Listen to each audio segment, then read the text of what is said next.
Okay. See, we are going to discuss NEET 2023 question paper. So first question, see, in series LCR circuit, L is given, capacitance is also given. We have to get the resonant frequency. See, this omega, it is angular frequency or angular velocity. It can be called as frequency also. So, if we want to find the frequency in this case, it may be either this omega or it may be nu. Okay. So, if it is expressed in radians per second, then it is omega. If it is in hertz, then it is nu. Because both these quantities can be called as frequency. Okay. Now let us see, we have options in radians per second as well as in kilohertz. Okay, let us see, omega equal to 1 by root LC, that L is 10 millihenry, 10. See, milli to convert to Henry, we have to multiply with minus 3. Then the see, capacitance is 1 microfarad, that is 1 into 10 raised minus 6. 10 raised to minus 6 and 10 raised minus 3, 10 raised to minus 9. Into 10, it is 10 raised to minus 8. When it is taken out of the square root sign, it will be 10 raised to minus 4. When it is taken to the numerator, it will be 10 raised to plus 4, means it is 10,000. So if it is in radians per second, it must be 10,000. In radians per second, we have two options. This is not 10,000, this is also not 10,000. So it must be in hertz. Let us see. Nu equal to omega by 2 pi. So 10,000 divided by 2 pi. See, 10,000 divided by pi is 3.14. It is approximately 300. 3,000. It is approximately 3,000 divided by 2 will be 1,500 something. Okay, 1,500 something hertz, or let us say 1.5 something kilohertz.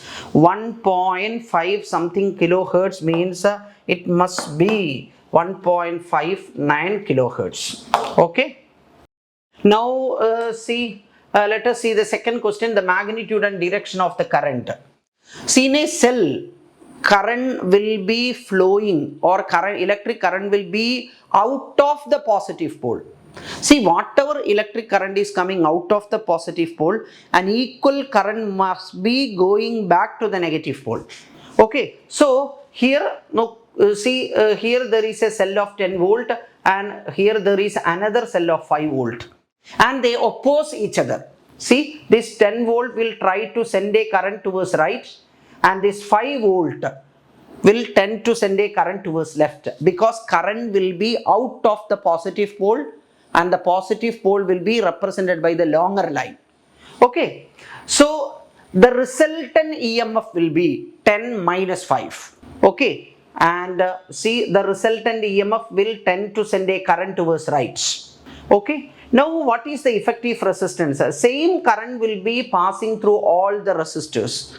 Means all the resistors are connected in series. This is 1 ohm plus 7, that is 8, plus 2, 10. Okay, so resultant EMF 10 minus 5 divided by total effective resistance, that is 10. So it will be 0.5 ampere from left to right, or let us say from A to B through E. 0.5 ampere from A to B through E.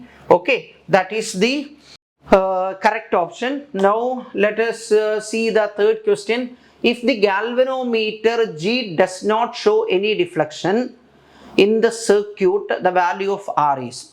See, if the galvanometer is not showing any deflection, then the current through the galvanometer is 0. So whatever current is coming out of the positive pole of this 10 volt, see, that must be circulating like this, because there is no current in this direction, no current through the galvanometer. So this 10 volt, okay, this 10 volt will be dropped across this 400 ohm and this unknown resistance. Okay, now see, the voltage across this resistance will behave just like a cell. Okay, with the positive pole here and negative pole here, with the positive pole here and negative pole here. Now see, this 2 volt will tend to send a current like this, and see, the voltage across this resistance will act like a cell with the positive polarity on the top and negative polarity at the bottom. That will tend to send a current like this.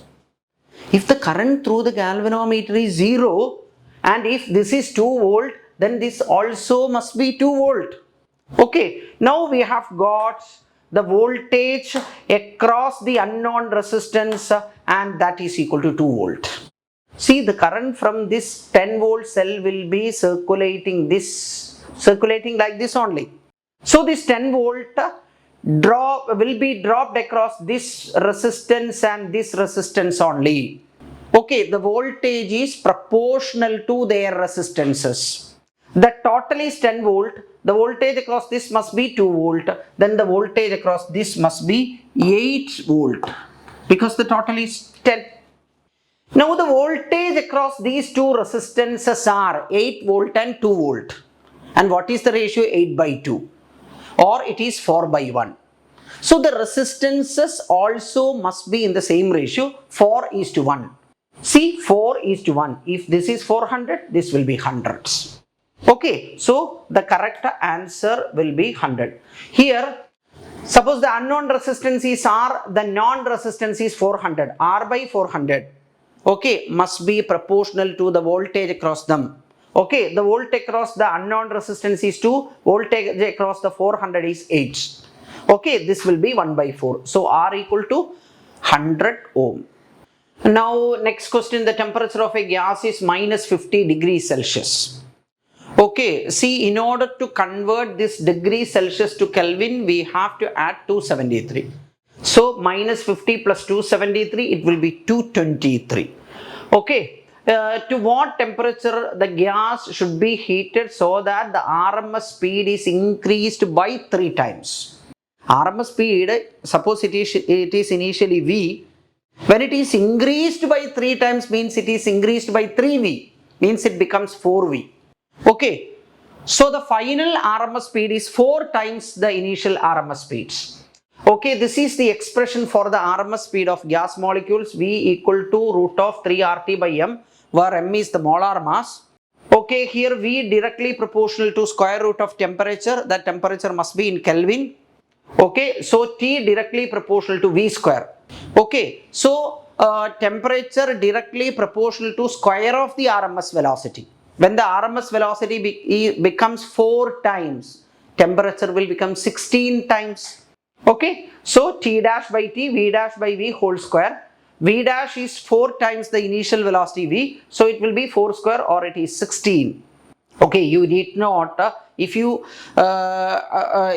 understand this, you need not write all these things, okay, all the time. So anyway, we have got T equal to 223 and T dash is 16. That is the final temperature. Okay, now you need not multiply this.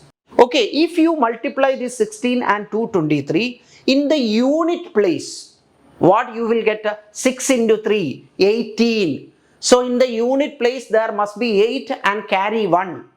So if the temperature is in Kelvin, in the unit place, there must be an 8. See, Kelvin, we have got this option in which the unit place digit is not 8. Another option, there also unit place digit is not 8. Okay, so in the Kelvin, the temperature will be something in which the unit place digit is 8. If we want to convert that into degrees Celsius, you will have to subtract 273. So from the unit place 8, you will have to subtract 273 means 3. So if the temperature is in degrees Celsius, in the unit place you will get a 5. Okay. In degrees Celsius, we have two options. Here it is 9 in the unit place. Here it is 5 in the unit place. So this must be the answer. Okay. Now suppose you want to multiply this 223 with 16. Then never do multiplication as such. This 223 can be considered as 225 minus 2. Okay, then 16 into 225 minus 16 into that is 32. Okay, now this 225 is to be multiplied with 16. Double 225, it will be 450. Again double, it will be 900. Means we have multiplied by 4. Now we have to multiply it with another 4. 900 into 4 will be, it is easy, 3600. Okay, 3600 minus 32 will give you the temperature in Kelvin. But we want the temperature in degrees Celsius. You will have to subtract another 273. Okay, this 273 plus 32 you have to subtract, means 305 you will have to subtract. Never subtract 305 as such. Okay, from 3600 first you subtract 300, then you will get 3300. Then you subtract another 5, then 3295. 3295. Okay. Okay. Next question. The radius of gyration for a solid sphere of mass m and radius r about its own axis to the radius of gyration of a thin hollow sphere. I equals mk square, where k is the radius of gyration. Here both the bodies are of same mass. Okay, so this moment of inertia I we can write proportional to k square, or k proportional to square root of moment of inertia. So radius of gyration for solid divided by radius of gyration for hollow will be equal to under root moment of inertia for solid divided by moment of inertia for hollow. For solid it is 2 by 5 mr square, for hollow it is 2 by 3 mr square. Okay, this mr square will get cancelled, 2 and 2 also will get cancelled, so it will be 3 by 5. Okay, there is no option like root 3 is to root 5. So we will have to correct that option, so it must be root 3 is to root 5. So root 3 is to root 5. Okay. Now question number 6, a Carnot engine has an efficiency of 50%. See, percentage efficiency is 50, means the fractional efficiency will be half. Okay, see, for the fractional efficiency eta equals 1 minus T2 by T1. T2 is the temperature of sink, T1 is the temperature of the source, both must be in Kelvin. Okay, fractional efficiency is half because the percentage efficiency is 50. Okay, now T2 by T1 will be half, so T2 equal T1 by 2. Okay, T1 temperature of the source is given as 327 degrees Celsius. You have to convert that into Kelvin. For that you have to add 273.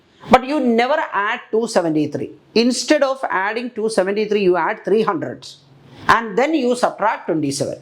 Okay, so if you add 300 to 327, it will be 627. Then subtract 27. Okay, to add 273, it will be always better to add 300 and then subtract 27. Okay, so here it will be anyway 600. 600 by 2 will be 300. Okay. See, 300 Kelvin, that is equivalent to 27 degrees Celsius. So this will be the answer. Okay. Next question, a bullet fired from a gun at a speed of 280 meter per second in the direction 30 degree above the horizontal. Okay, a simple formula you have to use, and see, there is nothing complicated. You have to simply put the values in this equation. H equal to u square sine square theta over 2g, or u sine theta whole square by 2g. Okay, u is 280 and sine theta means sine 30, that is half. So 280 into half, it will be 140. Okay, 140 you can write 7 into 20. Square means 7 square into 20 square. What is 7 square? 7 square will be 49. What is 20 square? It will be 400. And in the denominator there is 2 and 9.8. Okay, this 9.8 and 49, okay, this will give 5. Okay, and this 400 by 2 will be 200. 200 into 5 will be 1000 meter. So this will be the correct option. Okay, and next let us try this one. An electric dipole is placed at an angle 30 degree with an electric field of intensity. It experiences torque. Calculate the magnitude of charge. Torque tau equal to P E sin theta. That P can be replaced by QL, where Q is the magnitude of charge on either particle and L is the length of the dipole. Okay, so from that Q will be equal to tau divided by LE, and sin theta means sin 30, it is half. Okay, this 2 will go to the numerator, and the torque is given as 4 Newton meter. See, torque is given as 4 Newton meter. So this 2 will go to the numerator and torque is 4. This length is 2 centimeter, means 2 centimeter, we have to convert it into meter by multiplying 10 raised minus 2, and the intensity of electric field is given as 2 into 10 raised to 5, 2 into 10 raised to 5. Okay, see, this 2 and this 2 will be 4 and this 4 can be cancelled. There is 10 raised to 5 and 10 raised to minus 2 will be 10 raised to plus 3. When it is taken to the numerator, it will be 10 raised to minus 3. So it is 2 into 10 raised minus 3, or we can say 2 millicoulombs. 2 millicoulombs. Okay, this will be the correct option. And next, given there are two statements, photovoltaic devices can convert optical radiation into electricity. That is a true statement. Zener diode is designed to operate under reverse bias in breakdown region. That is also true, but there is no much relation between the two statements. So both statements 1 and statement 2 are correct. Okay. Now let us see the next question. The errors in the measurement which arise due to unpredictable fluctuations. Okay, means fluctuations are beyond our control. So the errors arises from such reason will be termed as random errors. Okay, next question. See, the ratio of the frequencies of fundamental harmonic produced by an open pipe is V by 2L. And closed pipe is V by 4L. So V by 2L divided by V by 4L. Okay, that will be in the ratio 4:2 or 2:1. So this will be the correct choice. Okay. And the next, net magnetic flux through any closed surface must be 0 because isolated magnetic poles do not exist. If you take any closed surface, there will be poles of equal strength and opposite nature, north and south of equal strength. Now the work function of cesium, potassium and sodium are 2.14, 2.3 and 2.75. Incident electromagnetic radiation has an incident energy of 2.2 electron volt. See, work function 2.14 means that is the minimum energy of the incident photon to eject an electron from the metal surface. See, we have photons of energy 2.2. So these photons can bring out electrons from the metal surface only if the work function is less than 2.2. See, there is only one metal among the three which is having a work function less than 2.2, that is 2.14, and it is for cesium. Okay, so cesium only. Now the minimum wavelength of X-ray is produced by an electron accelerated through a potential difference of V. See, when an electron is accelerated through a potential difference capital V, its kinetic energy will be EV. When such an electron strikes a metal surface, see, photons will be emitted by absorbing the kinetic energy or kinetic energy of the incident electrode.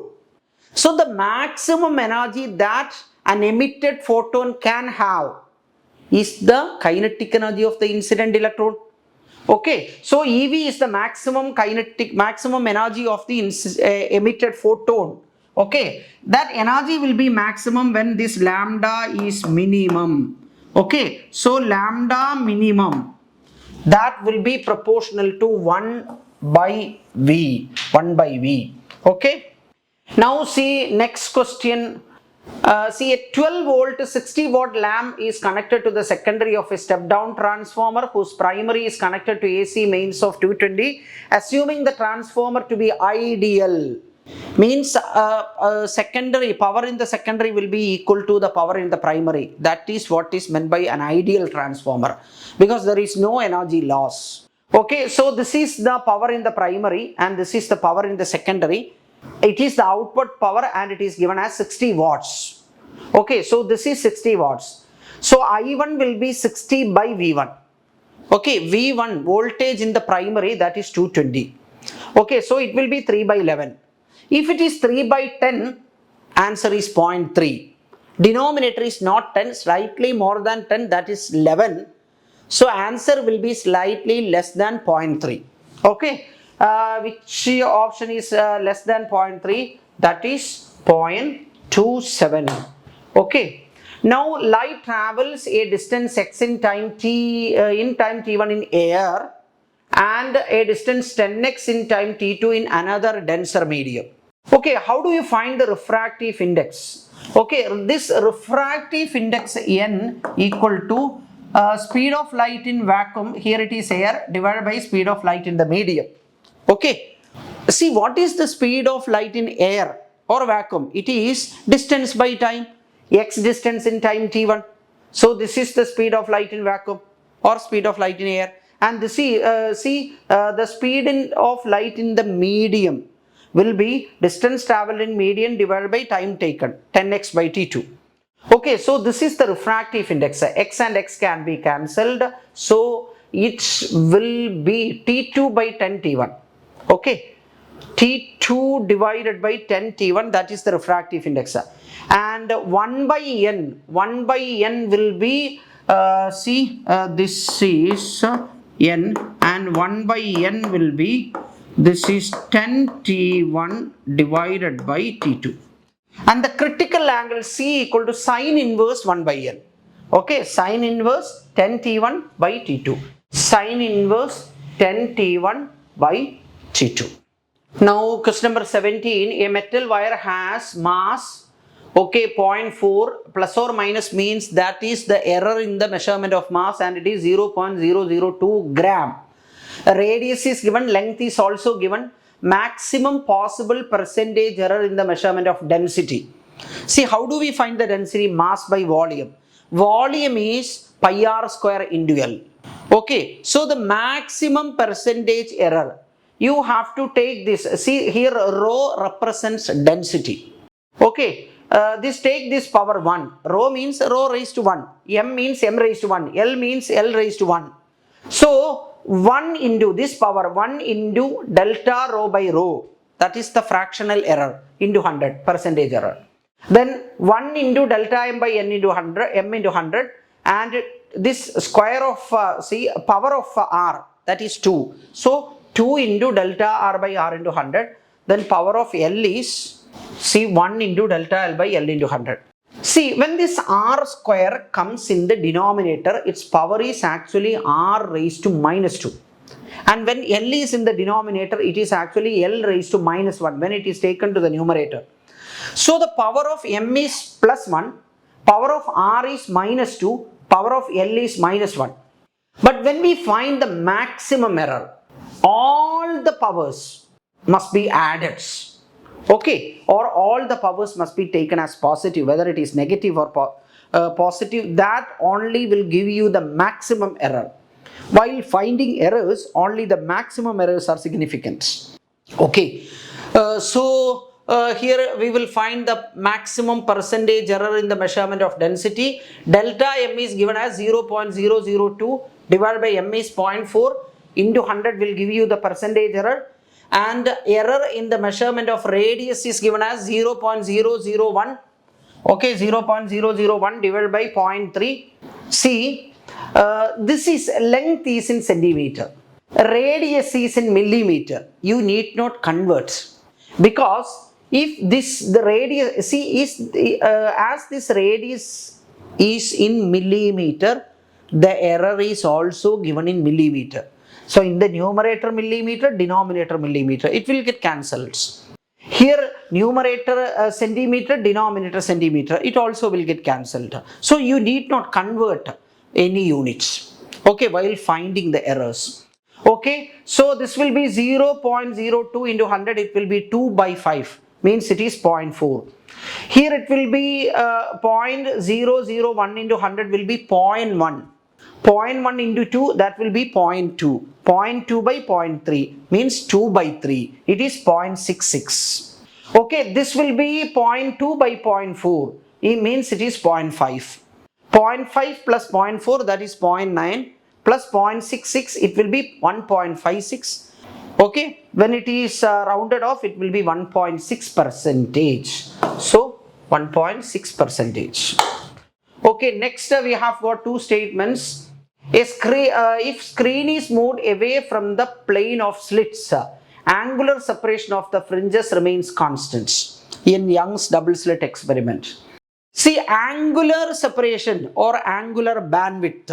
Angular bandwidth theta equal to bandwidth divided by capital D. Capital D is the distance of the screen from the double slits.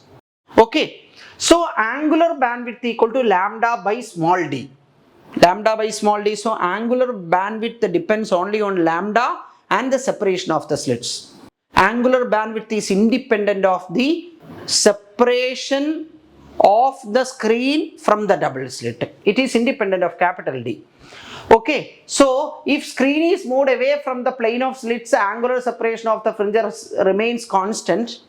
What does it mean? When capital D is increased, theta remains same. Theta depends only on lambda and small d. So first statement is true. Now what about the second statement? If the monochromatic source is replaced by another monochromatic source of larger wavelengths. Okay, another monochromatic source of larger wavelength. See, when wavelength is increased, angular bandwidth will increase because wavelength is on the denominator for the expression of theta. Okay. So, when lambda is increased, separation of fringes must increase. Here it is given that decreases. So, that is a wrong statement. First statement is true, second statement is false. Both statement 1 is false. No, statement 1 is true, but statement 2 is false. Okay. So, this is the correct option. Now, see, next question. The half-life of a radioactive substance is 20 minutes. In how much time the activity of substance drops to 1/16th of its initial value? See, if N0 is the number of nuclei present in the sample initially and N is the number of nuclei present after N half-lives, then N by N0 equals half raised to N. N is the number of half-lives. And this is also equal to A, that is the present activity. A0 is the initial activity. Okay.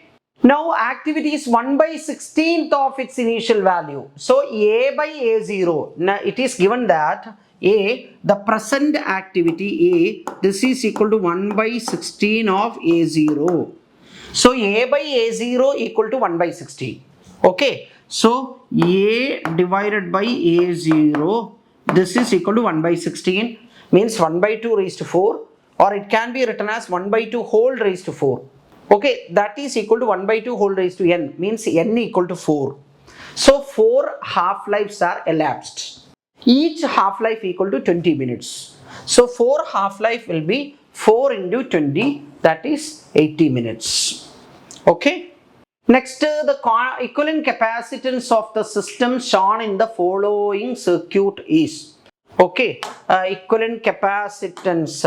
Here, see, this 3 and 3 are in parallel, so effective will be 6. Okay, 6 and 3 in series. So the effective capacitance will be 6 into 3 divided by 6 plus 3. And this is 18 divided by 9 and it is equal to 2 microfarad. So this will be the answer, 2 microfarads. Okay. Now we have got a 3 microfarad and another 6. Okay, these 3 can be drawn like this, 6 and 6. See, when 2 identical capacitors are connected in series, effective will be C by 2. When 3 are connected in series, effective will be C by 3. When n are connected in series, effective will be C by n. When n identical capacitors each equal to C are connected in parallel, effective will be NC. When they are in series, effective will be C by n. Okay. Now this 6 and 6 in series, the effective will be 6 by 2, it means it is 3. So this 3 microfarad capacitor can be drawn like this, 6 and 6. The combination of these two is also 6. Now we have 3 identical capacitors, each equal to 6. This is 6, this is 6, this is 6. Effective will be 6 by 3 and it is equal to 2 microfarads. See, here the network is very simple and the given values are also very simple. So you can directly reach the answer by doing this. But if if the given values are not so simple, just see, Suppose we have got three capacitors, 6 microfarad, 12 microfarad and 16 microfarads. What would be the effective capacitance? Okay, see, you just what would be the LCM of these three? It will be 48. Okay, so this can be written as 48 by 8. This can be written as 48 by 12, and this can be written as 48 divided by 3.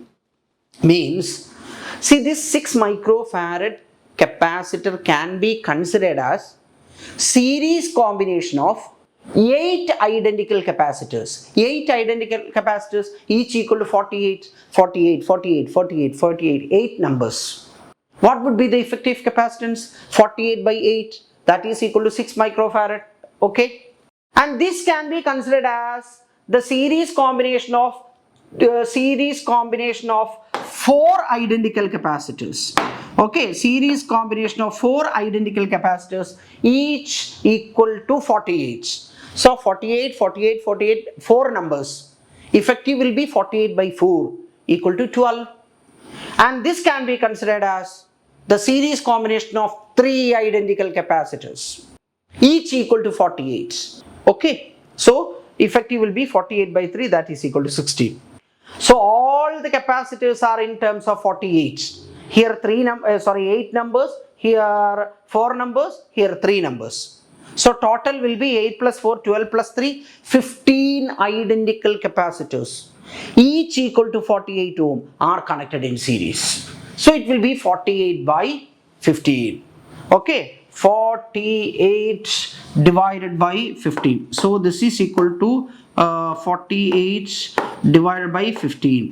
Okay, and see, you double the numerator and denominator. So 96 divided by 30, or this is equal to 9.6 divided by 3, and this is equal to 3.2 microfarad, if all these are in microfarads. Okay. Now see, we have another question from see, color code of carbon resistors. It is 22,000, or we can write it is 22 into 10 raised to 3. See, in this color code, first 2 bands represents first 2 significant digits. Third band represents decimal multiplier, means the power of 10. Okay, see, here the first digit is 2, second digit is also 2. As it is 22,000, the power of 10 is 10 raised to 3. Okay, so first band represents 2, second band also represents 2, third band should represent 3. Okay, see, this is black, 0 corresponds to black, 1 corresponds to brown, 2 corresponds to red, like that. B.B. Roy of Great Britain had a very good wife.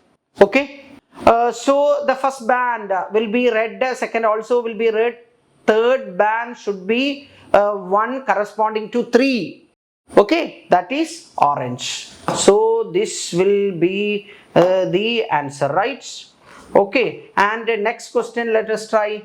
AC source is connected to a capacitor C due to decrease in its operating frequency.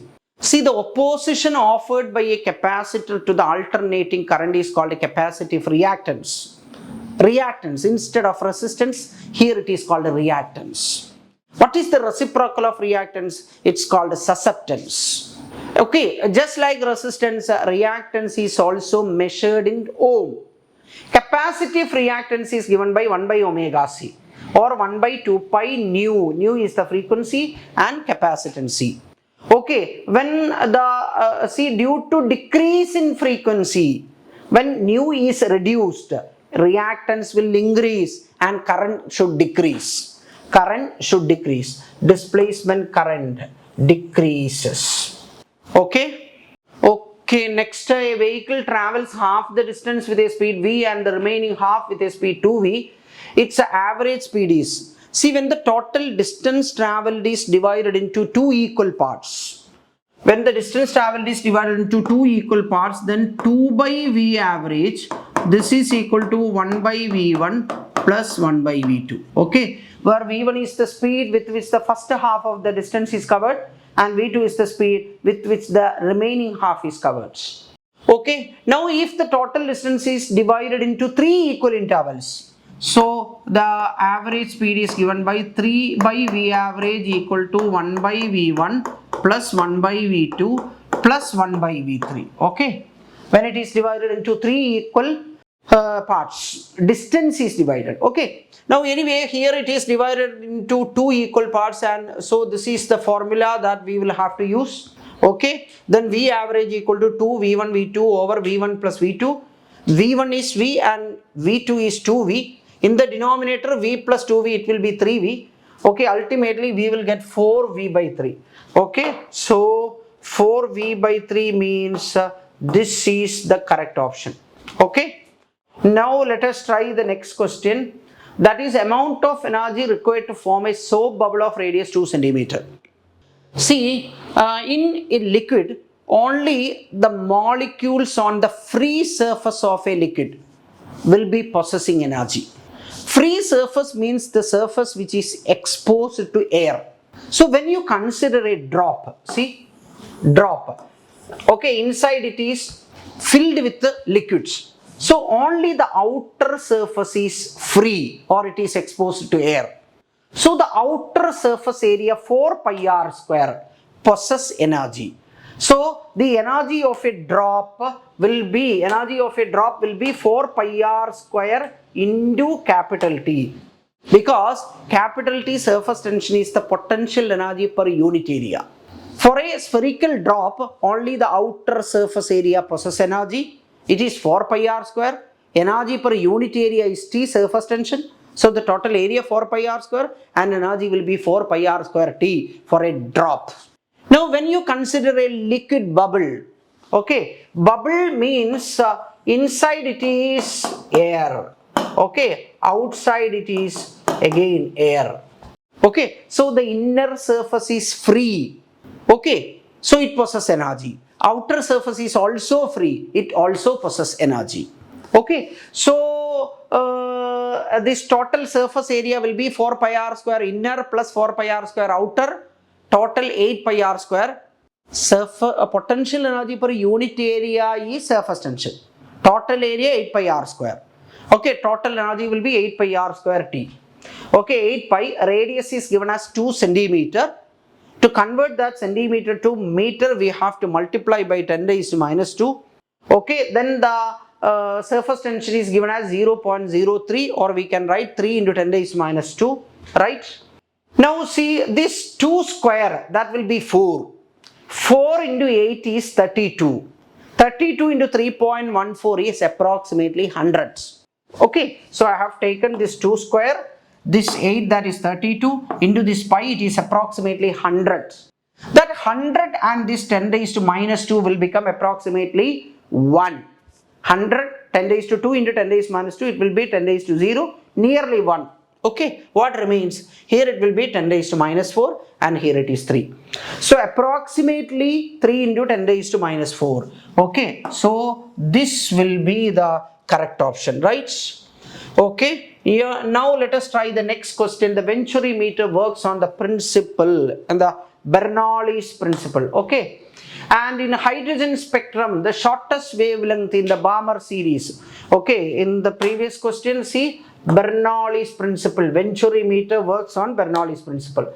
Okay, in hydrogen spectrum, the shortest wavelength in the Balmer means Lyman. Okay, and when electron C makes transition to the innermost first orbit, Lyman. Balmer, when the electron makes transition to the second orbit. So the shortest means the radiation with the maximum energy. Okay, means when it comes from infinity to the second. Okay, so 1 by lambda equal to Rydberg's constant, 1 by 2 square minus 1 by infinity.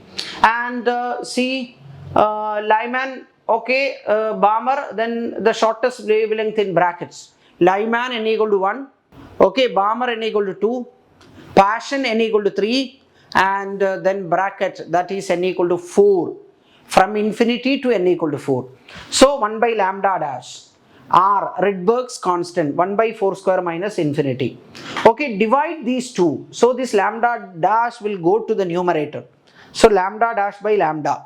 equals r by 4 by r by 16. That will be equal to 4. So lambda dash equal to 4 lambda. 4 lambda. So this will be the correct option. Okay. Now let us try the next question. The potential energy of a long spring when stretched by 2 centimeter. Potential energy is given by k by 2 x square. Okay, here there are two cases. In the first case x equal to 2. In the second case x equal to 8. So the difference is only in x, the extension. Okay, so u dash by u, or let us say u proportional to x square. X square.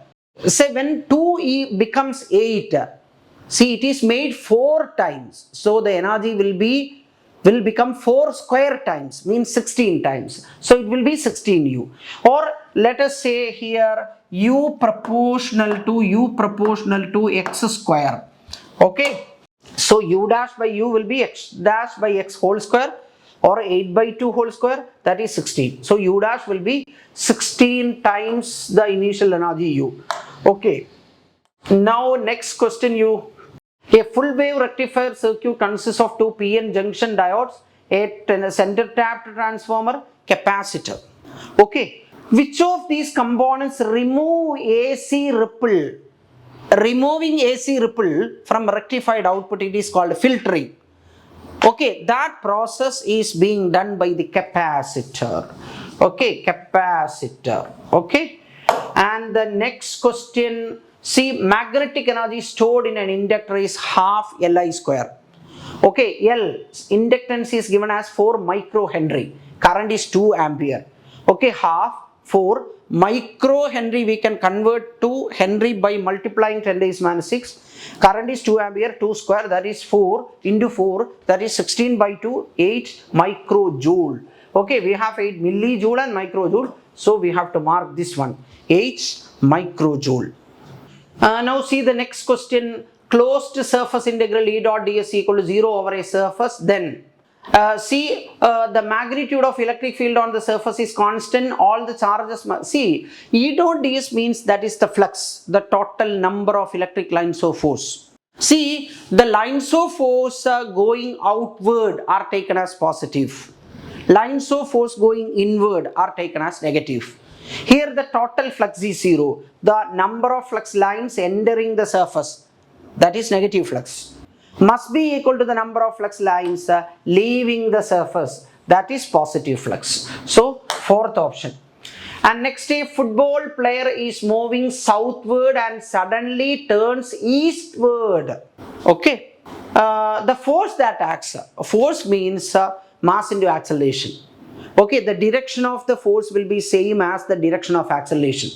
Okay, direction of acceleration is same as the direction of change in velocity. Please see, force F equals m into A, or this is equal to m into delta V divided by delta T. See that m is a scalar, is not having any specific direction. Delta T is also a scalar, no specific direction. So the force will be along the direction of delta V. How do you find delta V? Final velocity minus initial velocity. Delta V represents change. In physics, change means always final minus initial. So final velocity minus initial velocity. Here the velocity being a vector, you have to find the vector difference. Okay, how do you find the vector difference? You have to find V2 minus V1.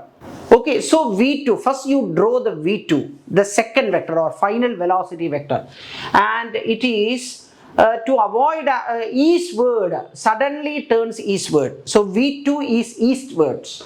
Okay, so V2, see I have drawn V2. V1, initial velocity was directing due south. Okay, so minus V1 must be due north. Okay, so this is minus V1. This is V2. On the tip of V2 I have drawn minus V1. If we find the sum of these two, it will be V2 plus minus V1 or V2 minus V1. Okay, this represents V2 minus V1 or delta V, the change in velocity. Okay, the direction of this is like this or like this. So along between north and east, bisecting that angle. So northeast or east north. North along northeast. Okay, this is the correct option. Right? Now a wire be suspended from the ceiling. Okay, longitudinal stress. Stress must be force by area. Force is the weight W and area is A. So it will be W by A. Okay, the angular acceleration of a body moving along the circumference of a circle is an axial vector. Angular velocity is an axial vector. Angular displacement is an axial vector. Means if a body is revolving like this, okay, axial vectors will be directed along the axis. How do you find the direction? See, stretch the fingers of the right hand perpendicular to the thumb. This is the thumb and this is the fingers. Okay, the angle between them is 90 degree. This is 90 degree. Now, if the body is revolving like this, curl the fingers along the direction of motion. Then thumb points along the direction of axial vector. Okay, so this will be, so along the axis of rotation. Okay. Next, a plane electromagnetic wave traveling in free space. The electric field component oscillates sinusoidally at a frequency and the amplitude of it is given 48. The amplitude of oscillating magnetic fields. See, in an electromagnetic wave, electric and magnetic fields will be oscillating in phase with each other. What does it mean? When the electric field is 0, magnetic field is also 0. When the electric field is increasing, magnetic field also will be increasing. When the electric field reaches its maximum value, magnetic field reaches its maximum value. When electric field intensity decreases, magnetic field intensity also decreases. This is what is meant by in phase with each other. Okay. Now in any electromagnetic wave, see the speed of light in vacuum. Okay, it will be E0 by B0. Means the peak value of electric field intensity by peak value of the magnetic field intensity. Okay, so the ratio of the peak values gives the speed of light in vacuum. Or the ratio of the instantaneous values also will give you the same. Okay, instantaneous values. Okay, here we have the peak values and we want to find the peak value of the intensity of magnetic field. It is E0 by C. E0 is given as 48. C is 3 into 10 raised to 8. 48 by 3 is 16. 10 raised to 8 when taken to the numerator will become 10 raised to minus 8. Okay, it can be written as 1.6 into 10 raised to minus 7. So this will be the correct choice. Okay, now let's try the next question. Two bodies of masses m and 9m are placed at a distance r. The gravitational potential on the line joining the bodies where the gravitational field equals 0. Okay, now see the point where the intensity of gravitational field is 0 is called a null point. Okay, the null point will be always closer to the lighter mass. Okay, this is of mass m1 and it is given as m. This is m2 and it is given as 9m. Suppose here is the null point where the resultant gravitational intensity is 0. Means if we keep 1 kilogram here, the resultant force on it will be 0. Means this 1 kilogram will be attracted by this m1 towards left and it will be attracted by this m2 towards right. These two forces must be equal in magnitude so that the resultant force is 0. Okay, force exerted by this m1 on 1 kilogram kept at this point will be gm1 into 1 kilogram divided by r1 square. And force exerted by this will be gm2 into 1 kilogram divided by r2 square. Okay, from here we will get r1 by r2 square equals m1 by m2 or r1 by r2 equal to under root m1 by m2. Means under root m by 9m or under root 1 by 9 or it is equal to 1 by 3. See the total r1 plus r2. See r1 plus r2. This total is capital R. That total capital R is to be divided into R1 and R2 in the ratio 1:3. How do you divide it? See, you have to divide this capital R into, see, 1 plus 3, 1 plus 3, 4 equal parts. So that each part is R by 4, of which R1 will be 1 part. So R1 equal to R by 4 into 1. See, R2 will be 3 parts. It is r by 4 into 3 means 3r by 4. So r1 equal to r by 4, r2 equal to 3r by 4. Okay, now see we have to find the potential at these points, which is at a distance r1 from m1. So the potential here will be minus gm divided by r1 is r by 4 minus gm by r by 4. Potential at the same point due to this 9m will be minus g 9m divided by 3r by 4. So 3r by 4 minus g m by r by 4 common to both the terms. So these factors can be taken out. So it will be 4 will come to the numerator, so it will be minus 4 gm by r. See, when minus 4 gm by r is taken as the common factor, what remains here? Only 1. And what will remain here? 9 by 3. It is 3. 1 plus 3 will be 4. 4 into 4 will be 16. So minus 16 gm divided by r.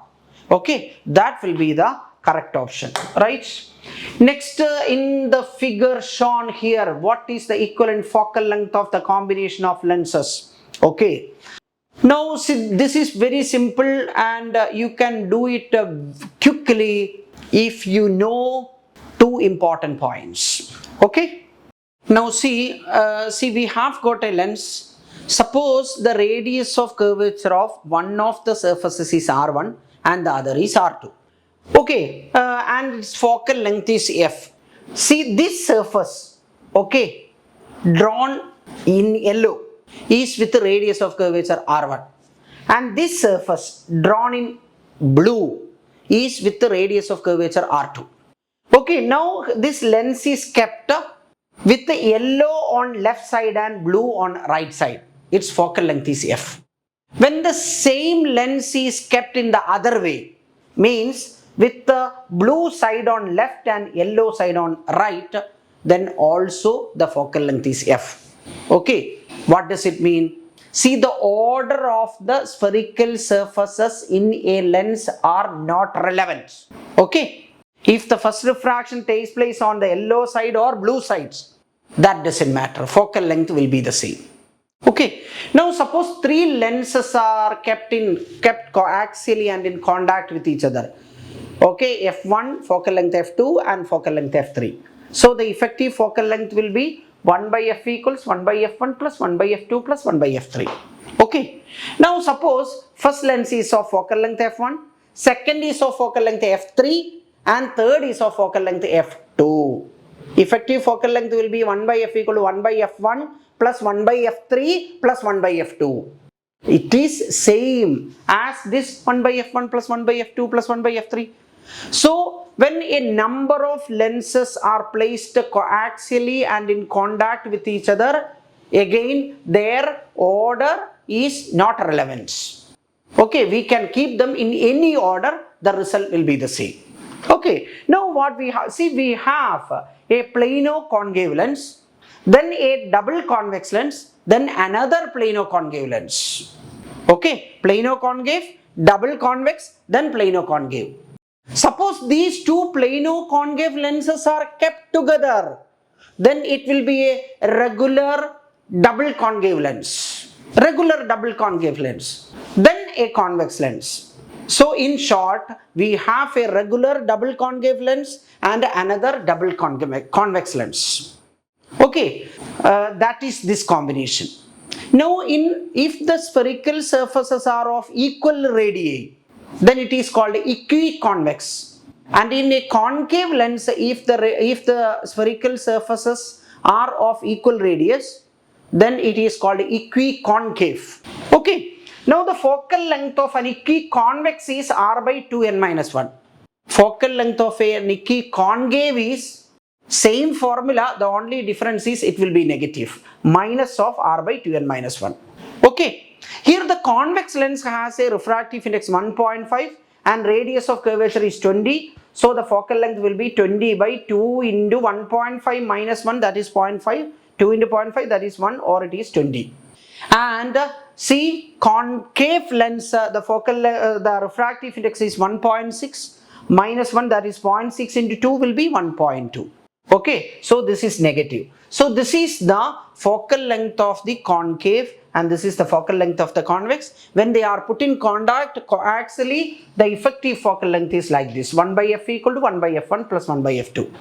Okay, it is 1 by 20 minus 1.2 by 20, or it is 1 minus 1.2. So minus 0.2 by 20 or minus 2 by 200. If we multiply both numerator and denominator by 10, minus 2 by 200, or it is minus 1 by 100, 1 by f. So f will be minus 100 centimeter.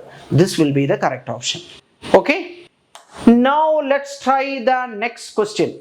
Okay, calculate the maximum acceleration of a moving car so that the body lying on the floor of the car remains stationary. The coefficient of static friction between the body and the floor is 0.15. See, the car is being driven by the engine. So the car can be driven with any acceleration depending upon the power of the engine. But see, this block, it is kept on the floor of the car. There is no direct force applied on this block. See, that block is being moved by the frictional force between the floor of the car and the block. If there is no friction at all, if there is no grip between the block and the car, as the car moves, the block will fall down. So the block is moving along with the car only because there is some grip in between them, only because there is some friction in between them. So that block moves along the car only because of the friction between them. So the maximum friction that may be acting on the block is F max equal to mu mg, and the maximum acceleration that the friction can provide on the block is F max by m, that is equal to mu g. See, car can be driven at any acceleration, but the maximum acceleration with which the block can move is mu g. If the car is driven with an acceleration more than the acceleration with which the block can move, then the car will go in its way. The block cannot go. If the block has to move along with the car, both must be moving with the same acceleration.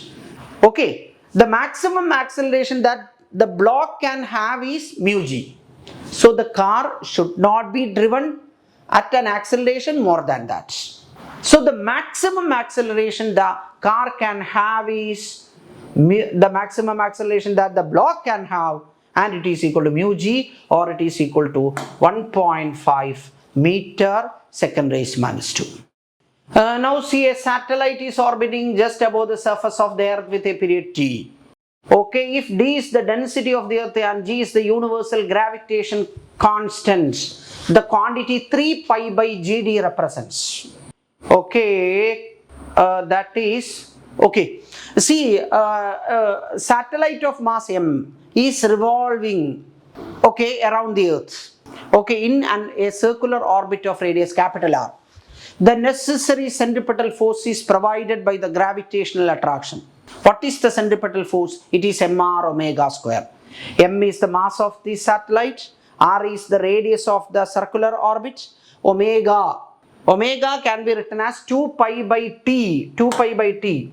Okay, 2 pi by t, not t square, 2 pi by t, right? mr omega square equals g m1 m2 by r square. Here m is the mass of the earth, m is the mass of the satellite, and square of the orbital radius. Okay, this small m and this small m can be cancelled. Okay, and this r can be taken to the right, then it comes in the denominator and it will become r cube. Okay, and this will be 2 pi whole square, that is 4 pi square by t square. Okay, g by r cube, then capital M, it is the mass of the earth. When earth is considered as a sphere of radius r, okay, then it will be 4 pi r cube by 4 by 3 pi r cube, that is the volume, into density is the mass. Okay, this r cube and r cube get cancelled when, okay, this 4 and 4 get cancelled, r cube and r cube get cancelled. See, from pi square 1 pi can be cancelled with this pi, so this will be 3 pi by gd equal to t square. Okay, 3 pi by gd represents t square. Okay. Now see the next question. The xt graph of a particle performing simple harmonic motion is shown in figure. See, the acceleration a is given by a equal to minus omega square x and omega equal to 2 pi by t, and t is the time period, means the time required for one complete oscillation, and from the graph we will get capital T equal to 8 seconds. So omega will be 2 pi by 8 and it is equal to pi by 4, right? And when t equal to 2, see, this is the case, so the displacement is 1 unit. Okay, displacement is 1 unit when t equal to 2, x equal to 1. Okay, so acceleration is minus omega square x, means minus pi by 4 whole square, it will be pi square by 16, and x equal to 1, so it will be pi square by 16 negative. So this will be the answer. Okay, now let's try the next question, that is for the following logic circuit the truth table is. See, this is a NOT gate, or it is called inverter. If the input is A, the output of this inverter will be A complement. Just like that, the output of this inverter will be B complement.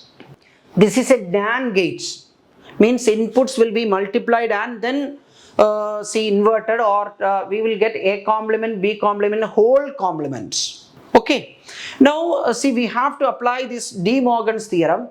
See, complement of the sum equal to product of the complements, and complement of the product equal to sum of the complements. Okay, here we need, see, complement of the products equal to sum of the complements. Okay, means sum of A complement and B complement. So A complement is A, B complement is B. So in this network, if we input A and B, output will be ultimately A or B, or it is an OR gate. Its output will be 0 only when both the inputs are zeros.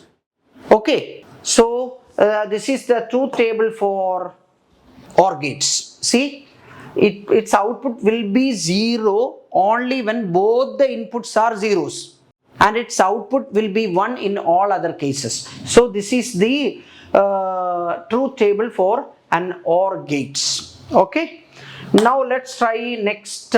A horizontal bridge is built across a river. A student standing on the bridge throws small ball vertically upwards with velocity 4 meters per second.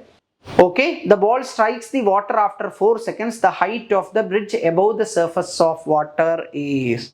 See, you might be using a convention that acceleration due to gravity is negative when going up and positive when going down. There is no such convention like that. Okay, see, acceleration due to gravity is directed vertically down, irrespective of the direction of motion. When the body moves up, acceleration due to gravity downwards. When the body moves down, then also acceleration due to gravity downwards. So throughout the motion, acceleration due to gravity is downwards. Now here, see, displacement is a vector directed from the initial to the final position, irrespective of the path followed. From where the body has started its motion, from the bridge. Ultimately, it reaches the water. So displacement is from the initial to the final, means this is the initial position and this is the final position. So displacement is from the initial to the final, means downwards. Displacement is downwards. Okay, now see, initial velocity u directed up, displacement h downwards, acceleration throughout the motion it is g, and it is equal to 10 meters per second square, and it is directed down, and time equal to 4 seconds. Okay, now I am going to apply the equation SC equal to ut plus half at square. S is the displacement, it is directed vertically down, and it is the height of the bridge that I have taken positive. Which one? downward displacement I have taken positive. Means I have chosen downward direction as positive. So in that particular equation, all the quantities directed down should be positive and all the quantities directed upward should be negative. Downward directed displacement I have taken positive. So this initial velocity directed upward, it should be negative. Okay, then minus 4, time is given as 4 seconds. Then half a t square. Acceleration is directed downwards. Okay, it must be positive and it is equal to 10. Time again 4. So t square means 4 square. 4 square is 16 into 10, 160 by 2, that is 80. Okay, here it is minus 4 into 4, that is minus 16. So 80 minus 16, that is equal to 64. Ultimately, see, we have got the height of the bridge as 64 meter. Now see, if you follow the convention that acceleration due to gravity negative during upward motion and positive during downward motion, then see, you can solve this problem only in 2 steps. First, you will have to consider the upward motion. Okay, then you will have to consider the downward motion. That will be time consuming and there will be much chances of getting a wrong answer, calculation mistakes. Okay, so in this case, you can solve the problem in one single equation. Okay, only thing is that throughout the motion, acceleration due to gravity is directed downwards. You can take it positive or negative. That is absolutely your choice. Only thing is that if you decide to choose one direction positive, opposite should be negative. Okay. Okay, now let's try the next question. Two thin lenses are of the same focal length f, but one is convex and the other one is concave. When they are placed in contact with each other, the equivalent focal length of the combination will be 1 by f equal to 1 by f1 plus 1 by f2. See, the convex lens focal length is plus f and concave lens focal length will be minus f. So 1 by capital F equal to 0 and capital F, effective focal length will be infinite. Okay. And next question, a wire carrying current I along the positive x-axis has length L. See, current element is a vector and its direction is along the conventional direction of electric currents. So here the current it is along the positive x-axis. So current element is current into length of the element IL and it is directed along I cap. Force on the current element is F equal to IL. Okay, IL, this current element cross magnetic fields. Okay, see, actually force on a current element DF. This is equal to I DL. This is the current element vector in cross B, magnetic field vector. And magnetic field here it is given as 2I cap plus 3J cap minus 4K cap. Okay, then see, let us find the cross product. I cap cross I cap will be 0. Then I cap cross J will be K. Okay, so IL cross 3J will be, so 3IL K cap. Okay, then I cross K is minus J. But I cross minus K will be plus J. Okay, so 4IL J cap. Okay, see, in these two terms, IL is common factor that can be taken out. So IL, then what remains? 4J cap plus 3K cap. 4J cap plus 3K cap. We have to find the magnitudes. Again, IL common factor taken out.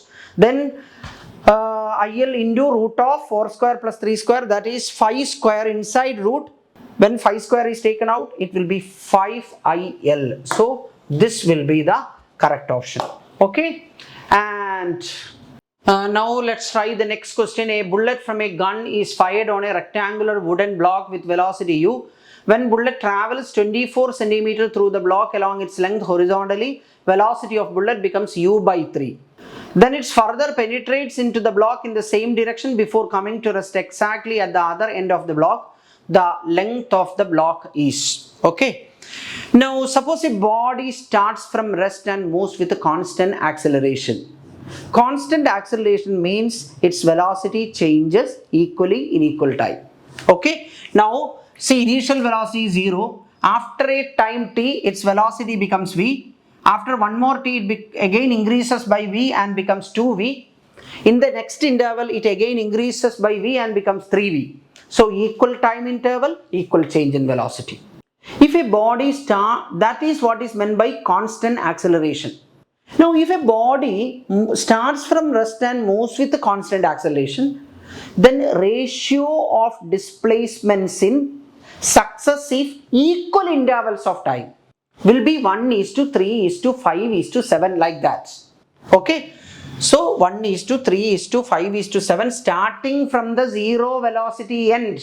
So say if this is s, this will be 3s, this will be 5s, this will be 7s. If this is 2 centimeter, this will be 6 centimeter, this will be 10 centimeter, this will be 14 centimeter. If this is 5, this will be 15, this will be 25, this will be 35, like that.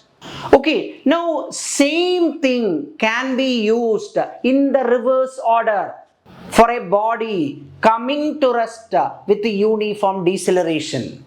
Uniform deceleration means velocity should change equally in equal time. Decelerating means velocity will be decreasing. Suppose the body comes to rest in two intervals. See, initial velocity is u and its velocity falls to 0 in two intervals. So, its velocity should decrease by 50% in each interval. After a time t, its velocity loses by 50%, means it becomes u by 2. Okay, so in the next t seconds also it will lose by the same amount and become 0. Okay, so in first t seconds velocity is lost by 50%. In the next t seconds also it is lost by 50%. So deceleration is uniform. Ratio of displacement will be again. In the reverse order means there are only two intervals, so it will be 3:1. Or you can start from the zero velocity end. So 1:3. Now if there are three intervals, then the velocity should change equally. Then total velocity u, that is to be divided into three equal parts. So in the first interval u by 3 it will lose. In the next interval it will lose u by 3. In the last interval also it will lose u by 3. See, initial velocity u. In first t seconds, t can be anything. Only thing is that it must be equal. If this is t, this is also t, this is also t. In first t seconds, it loses 1/3. In the next t seconds also it loses 1/3. Again, in the same interval, it loses 1/3 and comes to rest. There are three intervals. So ratio of displacements will be in the reverse order 5:3:1. Or you can start from the zero velocity ends. 1:3:5. See, 1:3:5. If there are four intervals, during these four intervals it should lose velocity equally. Okay, so in first interval it loses 1/4 or 25%, becomes 3u by 4. In the next equal interval it loses another 1/4, becomes u by 2. In the next equal interval, it loses another 1/4, becomes u by 4. In the last interval, it loses last 1/4 and becomes 0. There are four intervals. Ratio of displacement starting from the zero velocity end will be 1:3:5:7. Okay, see, for solving this question, you need not write anything. You need not do any calculation. See, this is the initial velocity at the beginning of the block. After penetrating 24 centimeter, it loses its velocity, becomes 1/3 u by 3. Means it has to lose 1/3 of its initial velocity. Means it has already lost 2 1/3s. Okay, so suppose the time interval required to lose 1/3 of its initial velocity, say t. So in first t it loses 1/3, next t it loses 1/3, and last t it loses the last 1/3. Okay, ratio of displacements will be 1:3:5 starting from the zero end. Okay, when velocity becomes u by 3, it has traveled 24. Means this is 24. See, total 24. That 24. See, that 24. See, this is 3, this is 5. So total 8 parts. 8 parts are equivalent to 24. So that each part will be 24 by 8. So the one part will be 3. Okay, so this is 3. See, this is 3. So 3 plus 24, 27. Okay, that will be the thickness of the block, 27.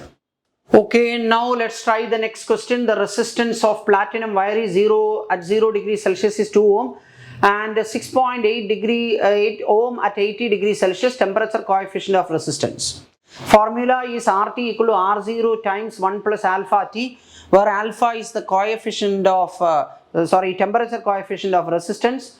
Alpha equal to RT minus R0 divided by R0 into T. T is the temperature.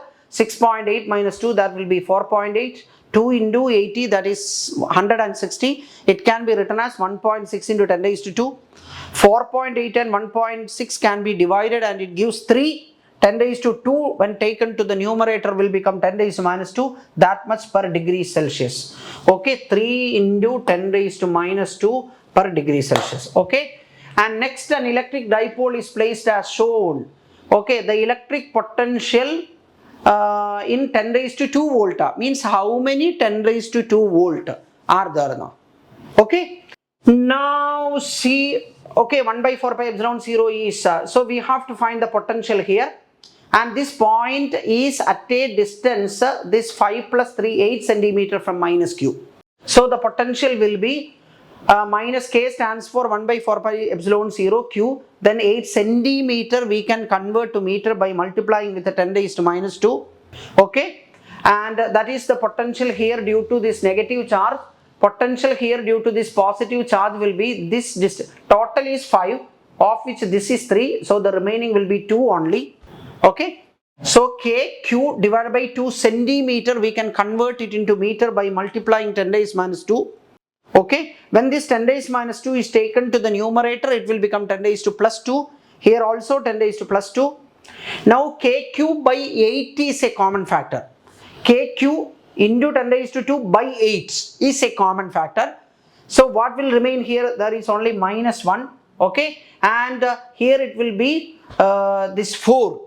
Okay, when kq by 8 into 10 raised to 2 is taken out, the remaining factor here will be 4 and here will be minus 1. So it is 4 minus 1, that is equal to 3.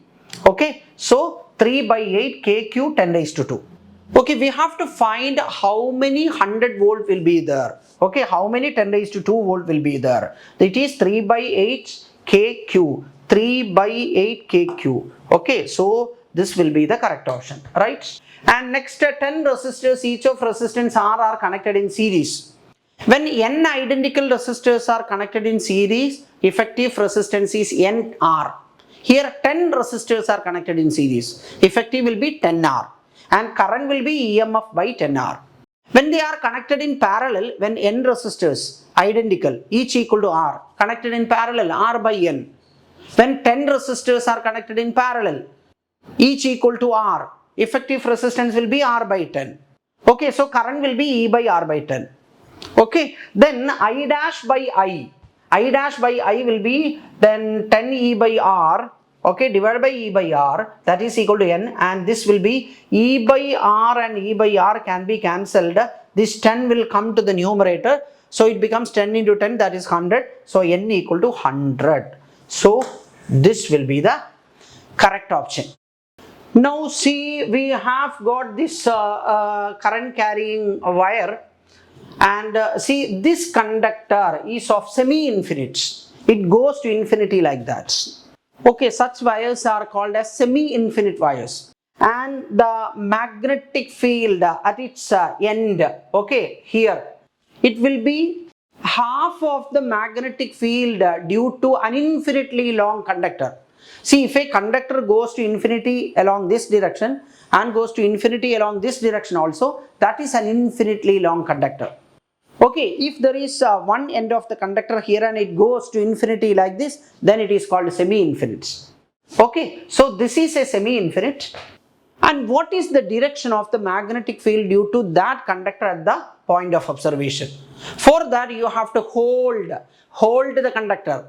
with in your right hand with the thumb pointing along the direction of electric currents.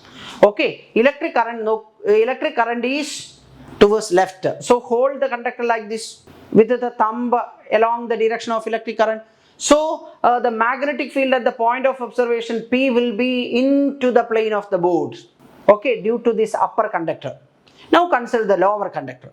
Okay, we have to hold the conductor like this because the current is towards left.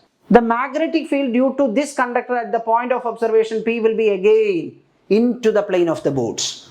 So the magnetic field due to the upper semi-infinite and due to the lower semi-infinite are along the same direction. So these two fields are to be added. That will give you the magnetic field due to a proper infinitely long conductor. And it is mu 0 I by 2 pi r here. Mu 0 I by 2 pi r, this one. And it is directed along the inward normal and it is being represented by a cross. If the field is along the inward normal, cross. Okay. Now see, we have got the field due to these upper and lower conductor together. Now let us find the field due to this semicircle. Okay, we have to curl the fingers of our right hand along the direction of the electric current. Current is like this. So the field due to this semicircle will be outwards and is to be represented by a dot.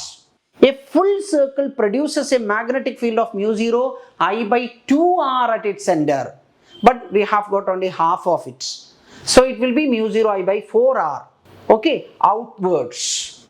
Now this is the field due to the semicircular path and this is the field due to the upper and lower conductors. Okay, these two fields are in opposite direction. Which one is more stronger? This one or this one? Okay, let's compare. Mu 0 I in the numerator, mu 0 I in the numerator. Okay, so this also should be small letter I, right? Small letter I. This is mu 0 I. And here also there should be see mu 0 I. Mu 0 I, right? Let's compare. Mu 0 I, mu 0 I. Numerator is same. Okay, here it will be 2r into pi. 2r into pi. Here it is 2r into 2. 2r into 2. So here in the denominator there is 2. All other factors are common. Here in the denominator there is pi. All other factors are common. Here pi means it is 3.14. So here the denominator is more and the value will be smaller here. Okay, so this field is stronger and this is relatively weaker.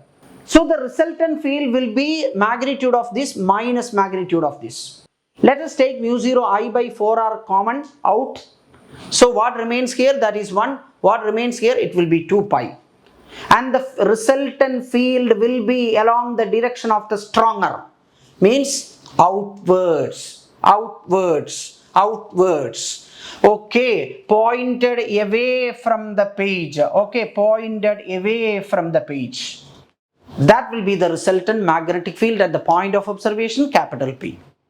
Now see, we have another beautiful example from Neet 2023. See, the radius of innermost orbit of hydrogen atom is 5.3 into 10 raised minus 11. It is actually Rn.